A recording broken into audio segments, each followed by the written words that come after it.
Hello students, welcome to IGNOU बडी।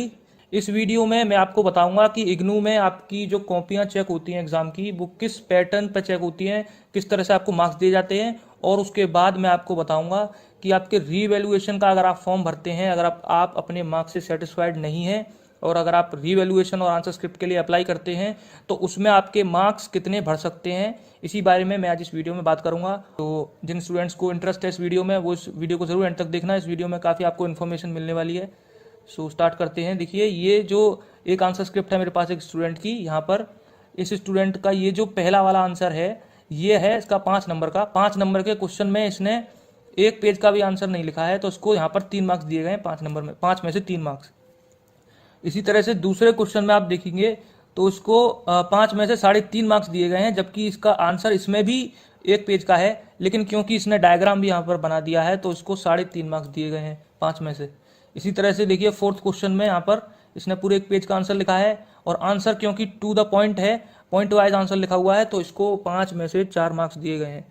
इसी तरह से अगले क्वेश्चन में देखिए, क्वेश्चन नंबर 7 में, ये क्वेश्चन में इसने करीबन 2 पेज का आंसर लिखा है, तो उसको 6.5 मार्क्स दिए गए हैं 10 में से। तो ये जो क्वेश्चन नंबर 7 है ये 10 मार्क्स का होगा, तो उसको 10 में से 6.5 मार्क्स दिए गए हैं। 1.5 पेज का करीबन इसने आंसर लिखा है इसमें। इसी तरह से क्वेश्चन नंबर 9 में इसने आधे पेज का आंसर लिखा है, तो 10 में से 3.5 मार्क्स इसको दिए गए हैं। तो यहाँ पर आप पैटर्न देख सकते हो कि किस तरह से आपको जितना बड़ा आंसर लिखोगे आप उतने ही आपको मार्क्स मिलेंगे, लेकिन आपको आंसर भी टू द पॉइंट भी लिखना पड़ेगा उसके साथ साथ। इसी तरह से देखिए, ये वाला क्वेश्चन नंबर 11 में आप देख सकते हो, ये आंसर इसने लिखा है करीबन 2.5 पेज का, यानी कि 1, 2 और ये आधा पेज का इसने आंसर लिखा है, तो इसको 15 में से 12 मार्क्स मिले हैं। तो 2.5 पेज का आंसर लिखने पर इसको 15 में से 12 मार्क्स मिले हैं।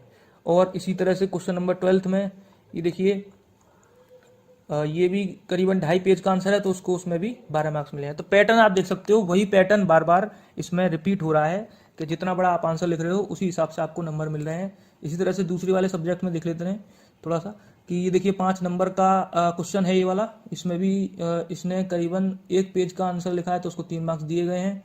इसी तरह से इसमें भी करीबन 1 पेज का आंसर है, तो इसमें भी 3 मार्क्स दिए गए हैं, जबकि आंसर टू द पॉइंट है। तो आपको 5 नंबर के क्वेश्चन में कम से कम 2 पेज का आंसर आपको लिखना पड़ेगा टू द पॉइंट। और अगर आपका क्वेश्चन 10 नंबर का है तो आपको उसमें कम से कम 3 पेज का आंसर लिखना पड़ेगा, वो भी टू द पॉइंट। और अगर आपका क्वेश्चन 20 नंबर का है तो उसमें आपको 4 से 5 पेज लिखने पड़ेंगे।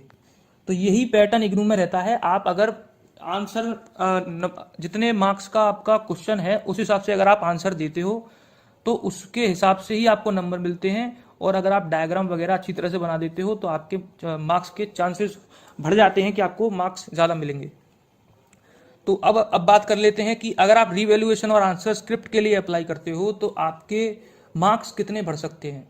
तो यहाँ पर देख सकते हो, मैंने आपके लिए ये एक PDF फाइल बना दी है, जिसमें मैंने इस तरफ तो आपका जो रिजल्ट है, मेन रिजल्ट, वो दिया गया है, जो कि स्टेटस दिखा रहा है आपको अगस्त 22 का, अगस्त 22 2022 का। और यहाँ पर भी देखिए रीवैल्यूएशन का भी वही स्टेटस आपको अगस्त 22 2022 दिखा रहा है।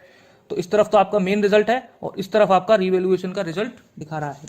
तो यहाँ पर मैं आपको दिखा देता हूँ यहाँ पर कि किस तरह से मार्क्स आपके इंक्रीज होते हैं अगर आप रीवैल्यूएशन के लिए अप्लाई करते हैं। ये वही सेम स्टूडेंट है जिसकी मैंने अभी आपको कॉपी दिखाई थी, कॉपी अभी एनालिसिस कर रहे थे इसमें। तो ये देखिए, यहाँ पर इसमें BEGS 133 में पहले इसके मार्क्स थे 45 और रीवैल्यूएशन के बाद अप्लाई करने के बाद इसके मार्क्स हो गए 62, यानी कि 17 मार्क्स इंक्रीज हो गए।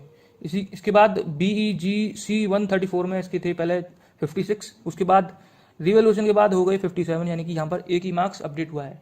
मैं आपको बता देता हूँ कि अगर आपको लगता है कि मैंने अपना एग्जाम अच्छा दिया था और मुझे लगता है कि मेरे मार्क्स बढ़ सकते हैं, तभी आप आंसर स्क्रिप्ट के लिए अप्लाई करना।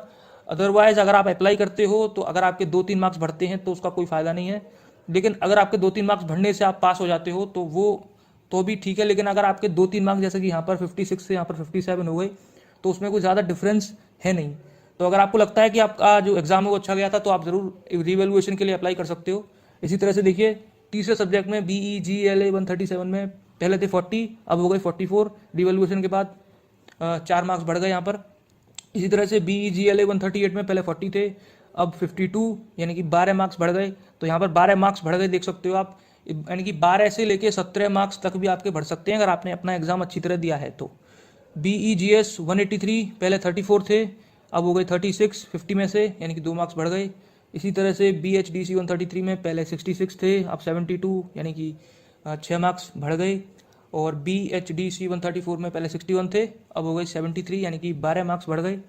और BPCS 186 में पहले थे 18, अब हो गए 21 यानी कि 3 मार्क्स बढ़ गए। तो देख सकते हो आप, इस तरह से आपके रीवैल्यूएशन में मार्क्स बढ़ सकते हैं। अगर आपको लगता है कि आपका एग्जाम अच्छा गया था, आप अपने मार्क्स से सेटिस्फाइड नहीं हो, तो आप ज़रूर रीवैल्यूएशन के लिए अप्लाई कर सकते हो। ये जो मैंने रिजल्ट आपको दिखाया है, ये दिसंबर 2021 एग्ज़ाम जो आपके मार्च से अप्रैल में कंडक्ट किए गए थे, वो वाला उस सेशन का मैंने रिजल्ट आपको दिखाया है। अब क्योंकि जून 2022 का रिजल्ट आने वाला है, इसीलिए मैंने आज की वीडियो बनाई थी। अगर आपको वीडियो हेल्पफुल लगी है तो प्लीज़ इस वीडियो को ज़रूर लाइक करना। अगर आप इग्नू के स्टूडेंट हो तो इस तरह की वीडियो मैं इस चैनल पर डालता रहता हूँ, सो प्लीज़ मेक श्योर आप इस चैनल को ज़रूर सब्सक्राइब करना। So thanks for watching this video, thank you so much.